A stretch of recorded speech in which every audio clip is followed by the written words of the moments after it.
दोस्तों स्वागत है आपका एक बार फिर से हमारे यूट्यूब चैनल एजुकेशन मीट में। दोस्तों आज हम बात करने वाले हैं नेचर ऑफ मैनेजमेंट कि भैया मैनेजमेंट का नेचर कैसा है, प्रकृति कैसे है, कि साइंस है, आर्ट है, प्रोफेशन है। तो आइए दोस्तों ज़्यादा टाइम ना वेस्ट करते हुए शुरू करते हैं आज की हमारी वीडियो। तो दोस्तों बात ऐसी है कि कुछ लोग बोलते हैं कि ये साइंस है, मतलब मैनेजमेंट साइंस है। कि साइंस में दोस्तों जैसे एक्सपेरिमेंट करके कोई हम थ्योरी या कोई प्रिंसिपल कोई सिद्धांत देते हैं, तो उसी प्रकार से दोस्तों मैनेजमेंट पे भी दोस्तों एक्सपेरिमेंट करके टेस्ट करके सिद्धांत दिए गए हैं, तो इसलिए साइंस बोलते हैं।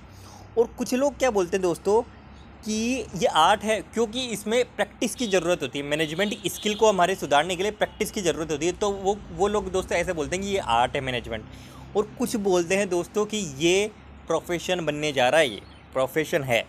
ठीक है, तो अब दोस्तों हमें कैसे पता चले कि साइंस है कि आर्ट है कि प्रोफेशन है?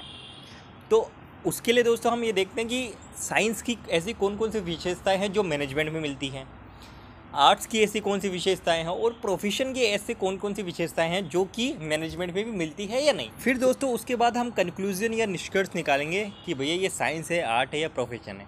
तो आइए दोस्तों सबसे पहले हम देखते हैं आर्ट का क्या सीन है, यानी कला।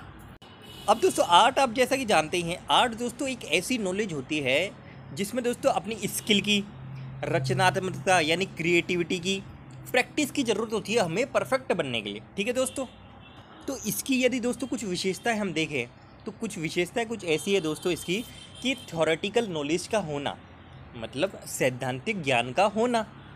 दोस्तों थ्योरेटिकल नॉलेज के होने से मतलब क्या है कि आप आर्ट्स का कोई भी फील्ड उठा लो, ठीक है, आपको यदि उस पर जानकारी चाहिए, आपको उस पर नॉलेज प्राप्त करनी है, तो दोस्तों आपको उससे संबंधित मटेरियल मिल जाएगा। अब आर्ट्स से दोस्तों क्या बनता है, आर्टिस्ट बनता है। मतलब कला से कौन बनता है दोस्तों, कलाकार बनता है। जैसे दोस्तों म्यूजिक ले लो, डांस ले लो, एक्टिंग ले लो। तो दोस्तों यदि इसके लिए आप नॉलेज लेना चाहते हैं तो इस पर दोस्तों बुक्स भी अवेलेबल हैं, बुक्स भी आपको मिल जाएगी, मटेरियल मिल जाएगा स्टडी करने के लिए। अब दोस्तों यहाँ पर हम मैनेजमेंट को रख कर देखें तो दोस्तों मैनेजमेंट पर भी आपको नॉलेज लेने के लिए स्टडी मटेरियल अवेलेबल है।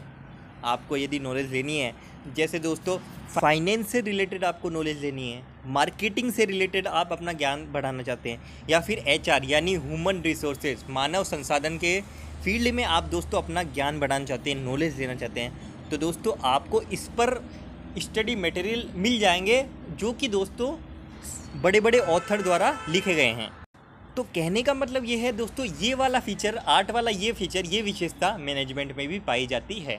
ठीक है दोस्तों, तो पहली जो इसकी विशेषता है कि सैद्धांतिक ज्ञान का होना यानी थ्योरेटिकल नॉलेज का होना, ये मैनेजमेंट में भी है। अब आइए दोस्तों दूसरी इसकी विशेषता की तरफ चलते हैं, जिसका नाम है व्यक्तिगत उपयोग यानी दोस्तों पर्सनलाइज्ड एप्लीकेशन। दोस्तों आर्ट की कोई भी फील्ड ले लो, आर्ट की कोई भी फील्ड ले लो, जैसे दोस्तों आप ले लो सिंगर की कोई फील्ड, म्यूजिक की फील्ड ले लो, ठीक है, तो म्यूजिक पर कोई बुक लिखी गई है राग की या किसी की भी चीज़ की, तो आपने समझ लो वो बुक पढ़ ली तो आप सिंगर बन जाओगे, ऐसा होता है क्या? तो आप सिंगर बन जाओगे क्या दोस्तों? ऐसे तो हर कोई सिंगर बन जाएगा बुक पढ़ के, ऐसा नहीं होता दोस्तों।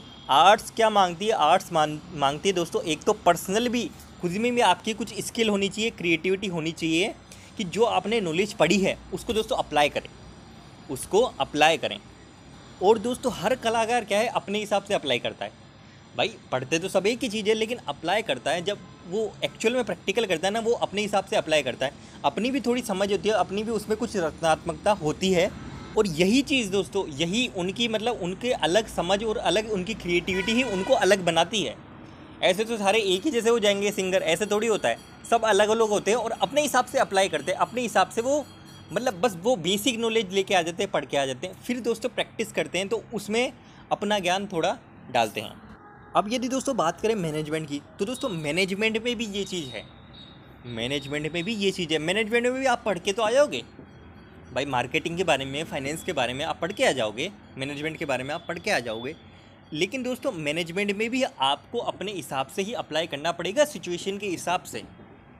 आपको अपनी भी पर्सनल मैनेजर स्किल थोड़ी दिखानी पड़ेगी, आपको अपनी भी क्रिएटिविटी दिखानी पड़ेगी, जैसे आर्ट्स में दिखानी पड़ती है। तो दोस्तों कहने का मतलब ये है, ये वाला फीचर मतलब व्यक्तिगत उपयोग, जो भी मैनेजमेंट के जो भी लिखे गए हैं, सिद्धांत लिखे गए हैं, प्रिंसिपल लिखे गए हैं, उसको दोस्तों हर आदमी को अपने हिसाब से अप्लाई करना होता है, जैसे कि आर्ट्स में होता है।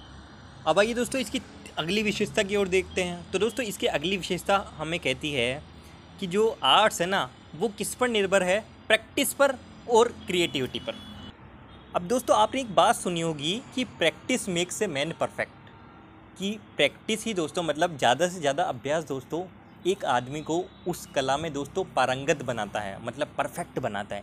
जितनी ज़्यादा प्रैक्टिस करेगा ना वो आदमी, वो उतना ही परफेक्ट होता जाएगा। ठीक है दोस्तों, तो सिंपल सी बात हमें इससे ये पता चलती है कि दोस्तों आर्ट्स में रेगुलर प्रैक्टिस बहुत ज़रूरी है, बहुत ज़्यादा ज़रूरी है रेगुलर प्रैक्टिस परफेक्शन पाने के लिए, परफेक्ट बनने के लिए। ठीक है, तो इसी तरह दोस्तों मैनेजमेंट में भी आप ऐसा नहीं कि पढ़ के आ जाओगे और आप दोस्तों परफेक्ट मैनेजर बन जाओगे। उसको दोस्तों आपने जो जो ज्ञान लिया है उसको प्रैक्टिस करनी पड़ेगी डिफरेंट सिचुएशन में, और वो भी दोस्तों क्रिएटिव माइंड के साथ, जिससे आपकी दोस्तों स्किल्स है वो इम्प्रूव हुए, एफिशिएंसी दोस्तों आपकी इम्प्रूव हुई और दोस्तों आप परफेक्ट बनो। तो दोस्तों ये वाली विशेषता मतलब प्रैक्टिस से परफेक्शन आता है, ये वाली विशेषता भी दोस्तों हमारे मैनेजमेंट में है।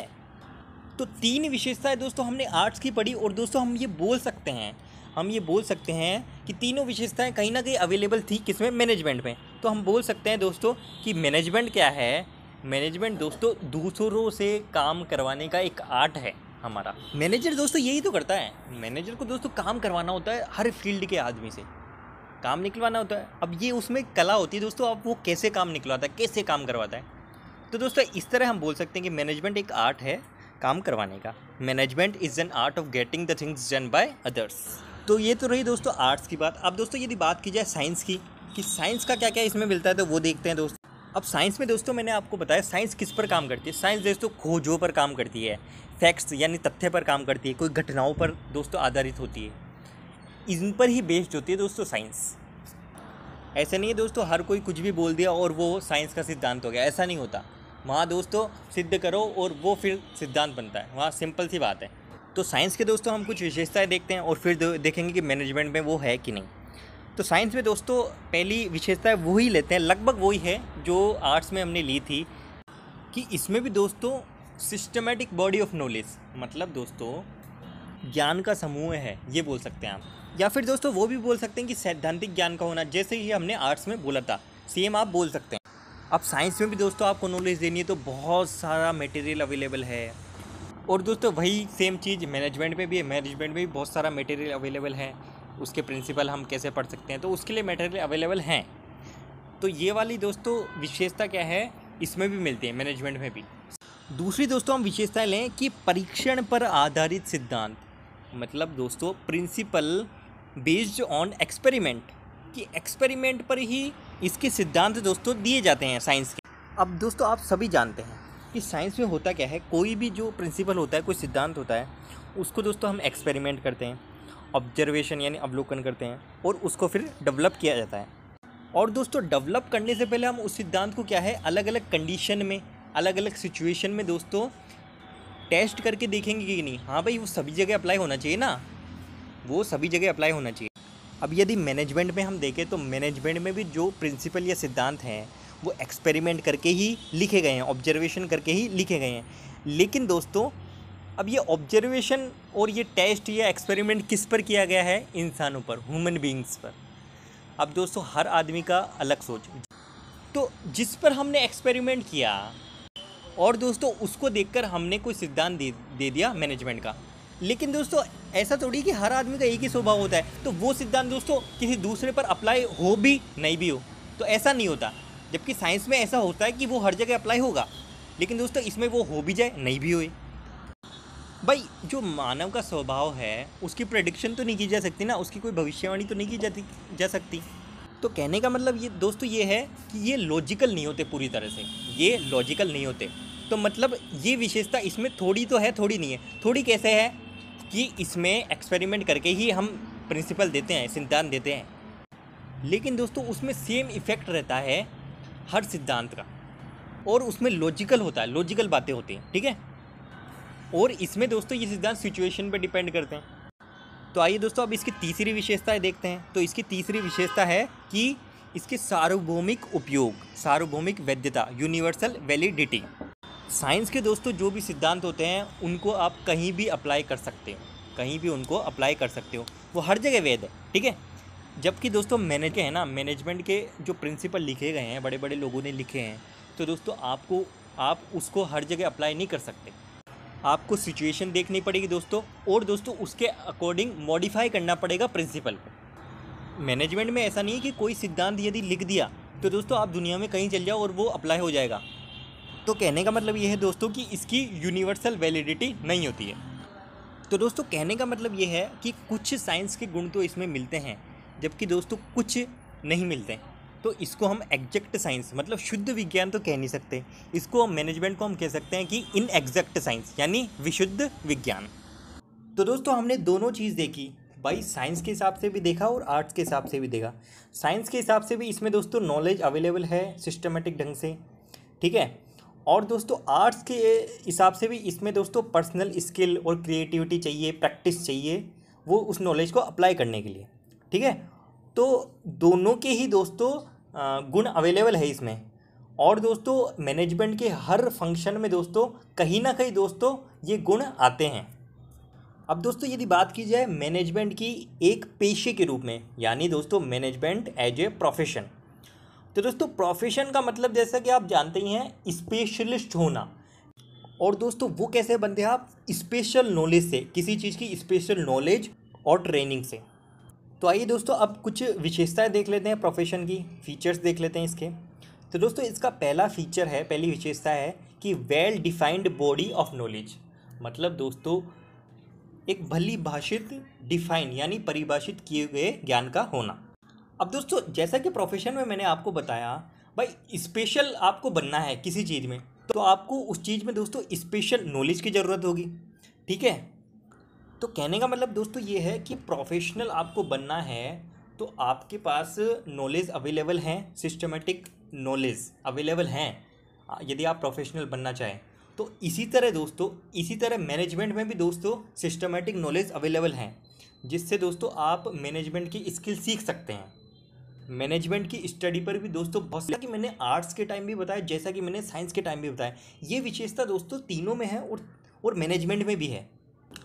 तो अब दोस्तों आइए दूसरी इसकी विशेषता की बात करते हैं, जिसका नाम है दोस्तों रेस्ट्रिक्टेड एंट्री। रेस्ट्रिक्शन का मतलब दोस्तों होता है प्रतिबंध लगाना, मतलब जो फ्री एंट्री नहीं है वो रेस्ट्रिक्टेड एंट्री है, सिंपल सी बात है। तो इसकी एक विशेषता है कि रेस्ट्रिक्टेड एंट्री, प्रतिबंधित प्रवेश। अगर दोस्तों आपको किसी भी प्रोफेशन या पेशे में प्रवेश लेना है तो दोस्तों आपको कोई डिग्री होनी चाहिए या फिर आप कोई एग्ज़ाम पास करके आने चाहिए। जैसे कि दोस्तों डॉक्टर है तो डॉक्टरी की प्रैक्टिस करने के लिए आपको एमबीबीएस की डिग्री की ज़रूरत होगी।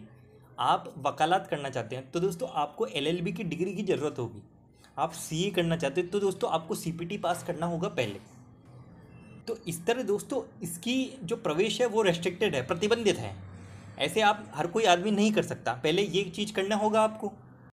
जबकि दोस्तों जो मैनेजमेंट के लिए हमारा इंस्टीट्यूशन है न्यू दिल्ली में AIM है, जिसका पूरा नाम है दोस्तों ऑल इंडिया मैनेजमेंट एसोसिएशन।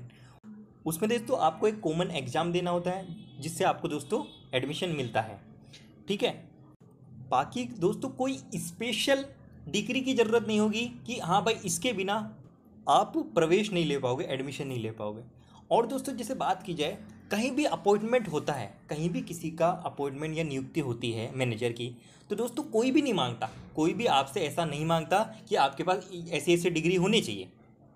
हालांकि दोस्तों आजकल कई कंपनियां क्या है MBA की डिग्री मांगने लग गई है, MBA की डिग्री मांगने लगी है। और उन MBA की डिग्री वालों को क्या है वो प्रेफरेंस देती है, प्राथमिकता देती है। हाँ भाई आपके पास MBA की डिग्री हो तो हम आपको पहले प्रेफरेंस देंगे, पहले हम लेंगे। लेकिन वैसे दोस्तों मैनेजर बनने के लिए आपको किसी स्पेशल डिग्री का होना कंपलसरी नहीं है, कानूनी रूप से दोस्तों आप पर कोई भी रेस्ट्रिक्शन नहीं है। तो दोस्तों जैसा कि मैंने बताया कि उसमें रेस्ट्रिक्टेड है एंट्री, भाई किसी भी प्रोफेशन में डॉक्टर वगैरह, वकील वगैरह, जबकि दोस्तों मैनेजमेंट में ऐसी कोई प्रतिबंध नहीं है। लेकिन दोस्तों इन फ्यूचर हो सकता है कि आपको MBA की डिग्री ज़रूरी हो, इन फ्यूचर हो सकता है। तो ये वाली जो विशेषता है दोस्तों अभी तो नहीं है, लेकिन इन फ्यूचर आ सकती है मैनेजमेंट में भी। इसके अलावा दोस्तों यदि तीसरी विशेषता की बात की जाए तो दोस्तों उसका नाम है कि प्रोफेशनल एसोसिएशन का होना, मतलब दोस्तों पेशेवर संस्थाओं का होना। दोस्तों जो भी हमारे यहाँ पर प्रोफेशन है, जैसे डॉक्टर का है, लॉयर का है, इसके अलावा सीए का है, तो इसके लिए दोस्तों एसोसिएशन या फिर इंस्टीट्यूशन अलग से बनाए गए हैं कि हाँ भाई, यदि आपको डॉक्टरी करनी है तो आपको रजिस्टर होना पड़ेगा मेडिकल काउंसिल ऑफ इंडिया के साथ। आपको लॉयर बनना है तो आपको रजिस्टर होना पड़ेगा बार काउंसिल ऑफ इंडिया के साथ। लेकिन दोस्तों आपको एक मैनेजर बनने के लिए ऐसा कोई ज़रूरी नहीं है कि आपको किसी इंस्टीट्यूशन के साथ रजिस्टर होना ही है। जैसे AIMA all India management association है दिल्ली में, कोलकाता में है दोस्तों national institutes of personal management, इसमें रजिस्टर होना। तो दोस्तों ऐसा किसी एसोसिएशन या इंस्टीट्यूशन में आपको रजिस्टर होना ज़रूरी नहीं है। इसके बारे में दोस्तों हम क्या कह सकते हैं कि आज तो नहीं है, लेकिन इन फ्यूचर कंपनियां ऐसा कर दें। इन फ्यूचर दोस्तों ऐसा हो सकता है कि मैनेजमेंट में आपको इनमें रजिस्टर होना ज़रूरी हो। इसके अलावा दोस्तों इसकी अगली विशेषता है कि कुछ आचार संहिता का होना, एग्जिस्टेंस ऑफ इथिकल कोड्स। कहने का मतलब दोस्तों सीधा सा यह है कि कुछ नियम कायदे का होना। दोस्तों जो भी प्रोफेशन होता है ना, कोई भी प्रोफेशनल आदमी होता है दोस्तों, उसके लिए दोस्तों ये क्या करते हैं, जैसे मेडिकल काउंसिल ऑफ इंडिया है, वो कुछ नियम कायदे सेट कर देते हैं। तो उसके अंदर रहकर ही वो जो भी प्रोफेशनल होते हैं ना, वो उसके अंदर बंधे हुए रहते हैं और उसके अंदर रहकर ही दोस्तों उनको अपना प्रोफेशन करना होता है। कुछ नियम कायदों से बंधे हुए थे और उसके अंदर अपना प्रोफेशन करना होता है। अब यदि मैनेजमेंट की बात की जाए तो दोस्तों इंडिया की AIMA ने भी कुछ नियम कायदे बनाए हैं मैनेजर्स के लिए, लेकिन ये भी दोस्तों लीगली ज़रूरी नहीं है। ये भी दोस्तों कानूनी रूप से अभी कंपलसरी नहीं है कि रजिस्टर होना ज़रूरी है और दोस्तों इनके नियम कायदों से बंधा होना ज़रूरी है, ऐसा नहीं है। लेकिन इन फ्यूचर हो सकता है, इसमें भी हम यही कहेंगे। अब दोस्तों इसके एक और लास्ट विशेषता की बात की जाए तो दोस्तों उसका नाम है सर्विस मोटिव, यानी दोस्तों सेवा भाव या सेवा उद्देश्य। दोस्तों जो भी प्रोफेशन होता है ना, CA का, डॉक्टर का, लॉयर का, तो प्रोफेशन क्या होता है, अपने जो क्लाइंट है उनको पूरी डेडिकेशन के साथ सर्व करें, मतलब सेवा भाव रखते हुए उनको ट्रीट करें। जबकि दोस्तों मैनेजमेंट का जो बेसिक पर्पज होता है ना, वो होता है मैनेजमेंट का गोल पूरा होना चाहिए। अब मैनेजमेंट का गोल क्या हो सकता है, मैनेजमेंट का गोल जैसा कि मैंने बताया दोस्तों मैक्सिमम लाभ कमाना हो सकता है। लेकिन दोस्तों मैंने आपको एक बात और भी बोली थी कि मार्केट में दोस्तों लंबे समय तक सर्वाइव करने के लिए आप केवल प्रॉफिट की तरफ ही नहीं देख सकते, उसके अलावा दोस्तों आपके सोशल ऑब्जेक्टिव्स होते हैं, पर्सनल ऑब्जेक्टिव्स होते हैं, उनकी तरफ भी दोस्तों आपको ध्यान देना होता है। तो सेवा का भाव दोस्तों नहीं है, वैसे मैनेजमेंट में ऐसा नहीं है कि सेवा का भाव ही एक मेन आपका ऑब्जेक्टिव है, लेकिन दोस्तों हो सकता है आने वाले समय में हो जाए। तो दोस्तों हमने प्रोफेशन की विशेषताएं देखी, कुछ दोस्तों विशेषताएं इसमें मिलती है जबकि कुछ मैनेजमेंट पे नहीं मिलती है। लेकिन दोस्तों हम एक बात जो कह सकते हैं कि ये सारी विशेषताएं है ना कभी मैनेजमेंट में आ सकती है। तो दोस्तों फ्यूचर में मैनेजमेंट एक प्रोफेशन बन जाए तो दोस्तों कोई बड़ी बात नहीं होगी। हम ये दोस्तों कह सकते हैं कि ये एक प्रोफेशन बनने के रास्ते में ही है, मैनेजमेंट जो है ना प्रोफेशन बनने के रास्ते में ही है। आने वाले टाइम में दोस्तों बहुत बोलबाला होने वाला है इनका मैनेजमेंट का। तो इस तरह से दोस्तों हमने तीनों तरीके से देख लिया कि आर्ट कैसे हो सकता है, साइंस कैसे है और प्रोफेशन कैसे हैं। तो उम्मीद करता हूँ दोस्तों आपको ये समझ में आया होगा। तो आज के वीडियो में दोस्तों बस इतना ही। वीडियो यदि पसंद आए तो वीडियो को लाइक करें, चैनल को सब्सक्राइब करें और शेयर भी करें। धन्यवाद।